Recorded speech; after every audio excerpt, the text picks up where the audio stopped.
Shalom Bapak Ibu, Saudara-saudara, apa kabar? Kiranya semua sehat walafiat. Selamat berjumpa kembali dalam siaran Renungan Harian Toraya, edisi Jumat 3 Juli 2020. Saat ini kita akan mendengarkan firman Tuhan, namun sebelumnya mari kita berdoa. Bapa di sorga, terima kasih Tuhan kembali memperjumpakan kami melalui siaran Renungan Harian Toraya pada saat ini. Kami percaya bahwa Tuhan sendiri yang merancang semuanya itu, dan pada perjumpaan ini kami akan kembali mau mendengar suara Tuhan melalui firman-Nya. Kami mau membuka dan membacanya. Ya Allah Roh Kudus, berkuasa atas kami, sehingga firman-Mu yang hendak kami buka, kami baca, dengar dan renungkan, sungguh-sungguh kami dapat memahaminya. Jauhkan kami dari kuasa-kuasa kegelapan, dan ajar kami untuk fokus kepada firman-Mu. Dalam Kristus Yesus Tuhan dan Juru Selamat, kami berdoa kepada Bapa di sorga. Amin. Saudara-saudara, bagian pembacaan firman Tuhan yang akan kita baca dalam Renungan Harian Toraya saat ini, yaitu dari Roma pasal 7, ayat 7 sampai dengan ayatnya yang ke-12. Roma pasal 7 ayat 7 sampai ayatnya yang ke-12 oleh Lembaga Alkitab memberikan judul Arti Hukum Taurat. Jika demikian, apakah yang hendak kita katakan? Apakah hukum Taurat itu dosa? Sekali-kali tidak. Sebaliknya, justru oleh hukum Taurat, aku telah mengenal dosa. Karena aku juga tidak tahu apa itu keinginan, kalau hukum Taurat tidak mengatakan, janganlah mengingini. Tetapi dalam perintah itu, dosa mendapat kesempatan untuk membangkitkan di dalam diriku rupa-rupa keinginan. Sebab tanpa hukum Taurat, dosa mati. Dahulu aku hidup tanpa hukum Taurat. Akan tetapi sesudah datang perintah itu, dosa mulai hidup. Sebaliknya, aku mati, dan perintah yang seharusnya membawa kepada hidup, ternyata bagiku justru membawa kepada kematian.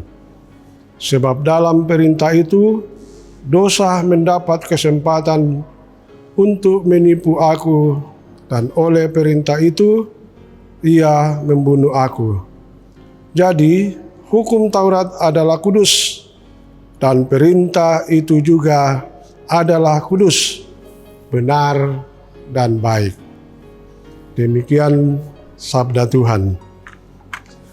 Saudara-saudara, dari perikop ini diberikan satu tema, tujuan hukum Taurat. Patunna sukaran alut.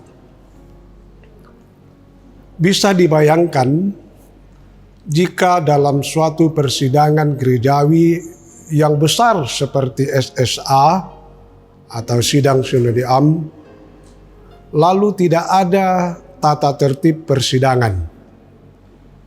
Peserta akan seenaknya berbicara, bebas keluar masuk ruang sidang, bahkan pengambilan keputusan sangat sulit karena tidak ada aturan yang mengikat. Pertanyaan yang sering muncul adalah, apakah Taurat itu dosa? Apakah baik dan benar? Paulus menjelaskan bahwa bukanlah dosa, melainkan oleh seseorang dapat mengenal dosa. Kita bisa baca ayat 7 dan 8. Tetapi ketika perintah atau aturan itu dibuat, maka dalam diri seseorang lahirlah keinginan-keinginan. Artinya apa? Seseorang bebas untuk melakukan apa yang ia mau. Karena sejak aturan itu diadakan, seseorang belum tentu tahu yang dilakukan itu benar atau tidak. Paulus menyebutnya dosa itu mati, ayat 8. Ketika ada aturan hukum Taurat, maka dosa itu menjadi hidup.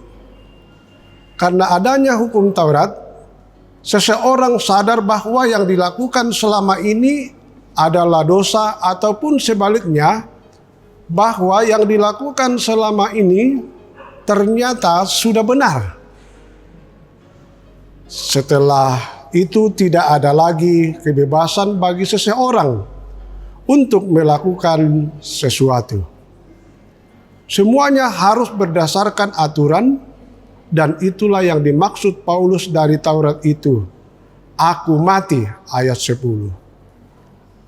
Paulus menyimpulkan bahwa perintah hukum Taurat itu baik dan benar karena menuntun seorang untuk melakukan kebaikan dan kebenaran. Dari uraian Paulus tersebut, kita disadarkan bahwa betapa pentingnya hukum Taurat dan firman Tuhan dihidupi dengan kesungguhan hati, agar hidup keimanan kita semakin memuliakan Allah dan menyerupai karakter Kristus, dan tidak terikat dengan kewajiban, melainkan hukum Taurat seperti orang Yahudi. Tuhan kiranya dimuliakan. Terpujilah Kristus, amin. Mari kita berdoa. Terima kasih ya Allah, untuk sejenak di dalam kami membaca dan merenungkan firman-Mu. Kiranya firman ini dapat memberikan pemahaman yang benar kepada kami tentang arti dan makna hukum Taurat itu, sehingga kami dapat mempraktekannya dalam kehidupan kami siang dan malam. Terima kasih Tuhan. Saat ini kami mau berdoa untuk situasi dan keadaan bangsa kami yang sekarang ini bergumul karena adanya pandemi COVID-19, di mana Tuhan kami berada di dalam kehidupan yang sangat memprihatinkan. Kami mohon Tuhan, kiranya Engkau hadir dalam kehidupan ini, menolong kami semua, sehingga pergumulan tentang corona yang mengkhawatirkan dan membuat kami ketakutan, kiranya Tuhan dapat menghalaunya, sehingga bangsa dan negara kami terhindar dari semuanya itu, bahkan dunia sekalipun. Terima kasih ya Allah, kami berdoa untuk bangsa dan pemerintah kami, mulai dari pusat sampai ke pelosok tanah air. Kiranya pemerintah dapat memerintah kami dengan adil dan bijaksana. Tuhan kiranya melindungi pemerintah kami dari berbagai rongrongan dan ancaman yang setiap saat dilakukan oleh orang-orang yang tidak bertanggung jawab dan tidak puas terhadap pemerintahan saat ini. Kami berdoa untuk kelangsungan siaran renungan harian Toraya. Kiranya Tuhan tetap memberkati sehingga siaran ini tetap berkesinambungan. Terima kasih Tuhan. Dengan siaran renungan harian Toraya, diharapkan banyak orang yang semakin diberkati oleh firman-Mu. Terima kasih untuk semua yang terlibat di dalam siaran ini. Berkati para pemirsa dalam tugas kehidupan dan pelayanan dalam pekerjaan masing-masing. Terima kasih Bapa. Ini doa kami yang kami sampaikan kepadamu. Dalam Kristus Yesus Tuhan dan Juru Selamat, kami berdoa kepada Bapa di sorga. Amin.